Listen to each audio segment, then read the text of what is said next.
be you'd be all stodgy. Yeah, climbing the stairs, that'd be a bitch with a belly full of smoked mac and cheese. Let me tell you, we fucking forgot. You always forget about the stairs the first time, but we had just smashed wings, fries, and stuff, and then we hiked it up, and we both looked at each other like, oh, holy fuck. Like, yeah, and we've got to start working on our physical health, Chris, and we'll maybe get some tips from our guest here later. But it is a bitch. I am almost exclusively an upper north guy now, where you only have to go up those 15 stairs, and there's Chick-fil-A on the way out. So yeah, maybe drop I know me we off. don't support Chick-fil-A, but if I was to support Chick-fil-A, it's when you're torched leaving, Red Rocks. Yeah. So that's my play: is go through the weird, awkward tunnel, and pending what the band is, maybe leave before encore. I don't know if I'm too old. I shouldn't have said that out loud. I'm going to get ridiculed for that one. Let's not talk about leaving before we're even at the concert. Yeah, I've done that too. I've had some issues with that. But speaking of filling out venues and things of that nature, we've got Avalanche Hockey, Chris. We're going for the filling of the Ball Arena. We swept it home. We're trying to run the table as we say this and sweep the Preds for the first round. What are the vibes? Dude, it's exciting. The one thing I want to know, and I didn't look into this like yesterday and stuff, just being busy, what's happening with the keeper? Yeah, so Darcy got punched or got stick to the face, and it looks like there was causing some swelling. And Francouz can win us a game. He did it in the playoffs last year, so it's not far-fetched to think that he can come in. And this isn't where we're asking too much of him. Even if he has to play 2, our team is fucking lethal. It's disgusting. Frank, it's not like Frankie's not going to give up 5 goals tonight. And if he does, well, fuck me. But at the same time, I expect us to go ahead and close this book. If not in 4, then maybe in 5. But at the same time, but if I'll be in Mexico, so who gives a fuck? If he gives up 5 goals, we're scoring 6 anyways, so who gives a fuck? That's the mentality, Chris. That's it. That's what I like to hear. So by the time we get back next week, we'll be recapping, the vacation that we're about to do in Mexico. I don't want to tip the hand too much, but we're going to try to eat 18 taco locations in 3 days. I think you can do it. Yeah, I'm going to also play 18 holes. And what do you think the drug policy is down there? Socially acceptable. Yeah, should I sweat it doing our usual, how we bag them, tag them, and fly with them? Should I use the same protocol to go to Mexico? Should I leave them here and not take anything? I don't know. Ever seen Locked Up Abroad? So that's my scary concern. Shit. That is my concern because Mexico jails, and I'm too pretty to go to Mexico jail. Okay, but... Although right, PD sounds like it's... or. Would you rather be in a Mexican jail or a jail in, let's say, the Philippines or something? Well, yes, that's the exact opposite. But I was using my frame of reference of taking a bunch of Xanax and weed over to France, both of which were mine. No problems there. I had a prescription for it. But at the same time, if I got caught with carts in France, I'd be like, it's the frogs. They're so cute. What are they going to do? Make me some bread when we're in jail? Yeah, you'll get a baguette in jail. Yeah, exactly. Big deal. That's how I like to think of it. It's like Lake Como prison. I don't know. But at the same time, while I may be going to Touristville, Mexico, I still don't want to go to jail in the tourist town in Mexico. That gives me the willies. So I'm curious, do I leave them here or do I take them with? I mean, maybe a cartridge. I don't know. Okay, so if you're going to take 1 cartridge, do we take the Eureka 1 gram hybrid so that you got a little bubble to your step? It burns classically slow, casually, and if for any reason you have to throw it away, you didn't just burn $75 in a GDL. You know what I'm saying? And that thing wouldn't last 30 fucking minutes down there. So No. I think the play is take 1, hide it in the Dopp kit.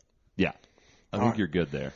And just take a lot of Juul things or whatever. So rumor has it they hate the e-cig more than they hate the weed pen. And so if you have that, they'll be going to get that and bust your balls for D, all the above. Okay. That's just what I've been told.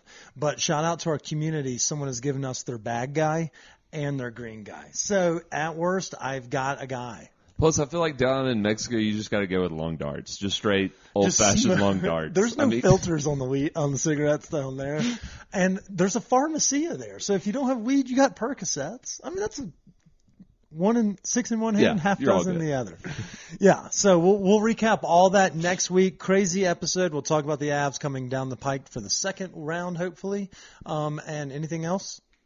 No, I was just going to say, I'm excited to hear it when you get back because I'm telling you, the tacos down there, they hit different, and then when you get back here, they don't hit the same. I mean, I believe that will be the case. I mean, we were just talking about a $12 taco at Bruto, but places like La Diabla and half of South No, Federal, yeah, they're great, but it's just it might just be because you're there and you're immersed in the tequila and the lifestyle and the culture. I mean, I can't wait. So we're going to do taco tour. I'm saying this on the podcast so that I can expense everything. It is no longer a vacation. It's a work trip. So until next week, we say stay hungry, stay high. Eat tacos. Here comes our guest. All right, we're trying this again. Here we go. So we have our time for our interview with Miss Cassidy Ceresa, well known as CassidyEats. We're going to talk to her about everything from how to live your best life, contagious personalities, how she remains bubbly all the time, all the way down to how to go viral on fucking TikTok. She cracked the code to all of social media, and she just does numbers with things like food recipes, fucking yoga, or even smoking weed in the bathroom. Everything about it, she can do it. We're going to pick her brain about everything in under the sun. But before we get into that, Chris, let's give a quick shout out to our friends over in the med side. We're talking health and wellness. We're talking about using cannabis for good. We would be remiss if we didn't give a shout out to our friends over at Standing Akimbo, 3801 Jason Street. For those that are curious, it's like right across the street from what used to be Crush Wing and Pizza, right there off the 38th Street exit or 38th Avenue exit. On the Highland side, sunny side. They are doing great things. They have top tier products from from Veritas to cookies, as well as they have all the edibles you've ever looked for in the higher dosages for those that may need it. So if you're looking for a medical dispensary in the Denver area, locals, folks that know how to play the tax game, then swing over to our friends over at Standing Akimbo. All right, Chris, you ready? Yeah. I mean, we're already starting off this episode with new information. I had no idea your last name was Ceresa. Translates to cherries in Italian. Did you know that? Well, fuck me. No, I didn't, because I'm not Italian. Yeah, you're going to find this really crazy, but we're not very cultured folk. We speak English. Yeah, we don't know Italian on the Gulf Coast of EYE. No, well, look at that. We all learn something new every day. Isn't that right, Chris? Love that shit. But yeah, so I always thought your last name was Eats, but how we been doing? Catch us up on Cassidy. Yeah, it's been forever. You obviously were a guest on the pod a hot minute ago, back in the COVID days. Give us the rundown. What has life been like in the last 2 years? After you were touched by Oprah. I was touched by Oprah. Not in like the Joe Pa way. Yeah, no, clean touching. Yeah. I had touched Oprah by then when we were on the show last time. Actually, I don't think so, but the one thing that I specifically remember the last time I was on the show is that I wasn't, I'll talk about it if you ask me, but I wasn't public on the internet about my cannabis use because I was working a corporate job. So I was touched by Oprah March of 2020, and by June of 2020, obviously the whole world was up in flames. I just thought, you know what, if I am winning an award, so that's what happened. Let's give a little bit of context to the situation. Yeah, she wasn't like touched. Yeah, Oprah came to town. She came to the Pepsi Center on tour, and I won the Ripple Award from her. So I got to go up on stage. I'm a drink ab person myself. And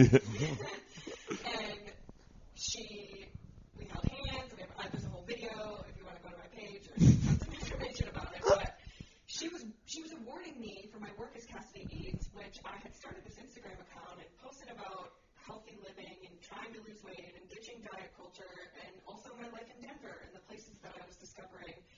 And to win an award from her for something that I spent no time on was really shocking, and also why the hell am I even working in this corporate job? So I quit that and launched a podcast. And Wait, what's the podcast called? Podcast. Oh, so you just ran it out. We got rid of the T, kept an extra S. You know my first name is Cassidy, Chris?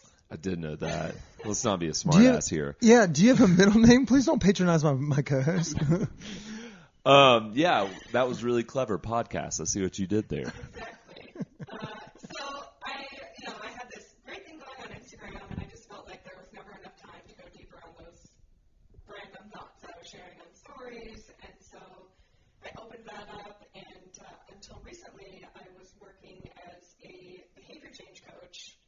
That's a whole other thing, but I mean, we have a lot going on in my world. I mean, you've got a gauntlet of things. You've got a lot of irons in the fire. We joked about, you've got a lot going on, and we wanted to pick your brain about all of them. You've been able to navigate the choppy seas of life through COVID as someone that was like, fuck it, we're going to do it on our own. So I want to pick your brain in all those regards, but at the same time, like, what are we doing today? Like, how did the day start with Cassidy? Like, what are we up to nowadays? Like today? What did I do today? Well, yeah, just like, or in generals of No, May. the thing that I'm most excited about, especially if those listening are in Denver or local, I started a supper club.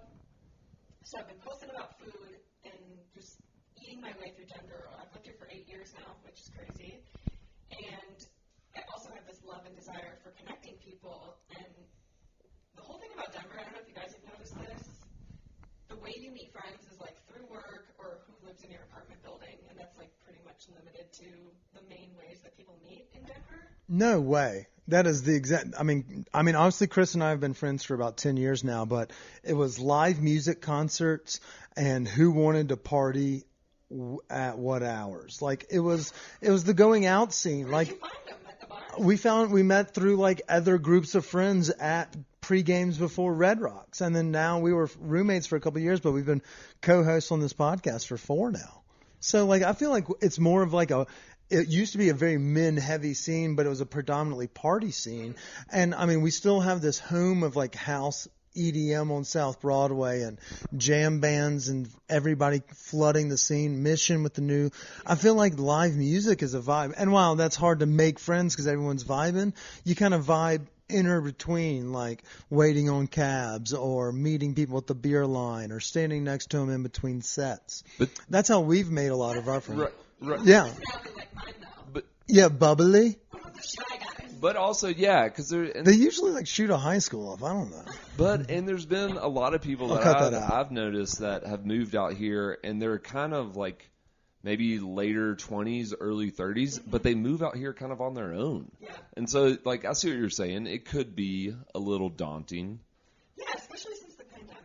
Like, so I started a supper club, and the whole thing was, I know the places to go. I know the good eats. I know the good drinks. I will tell you where to be and when. And I love that you can just show up and clock out of your life, essentially, and just, like, meet new people.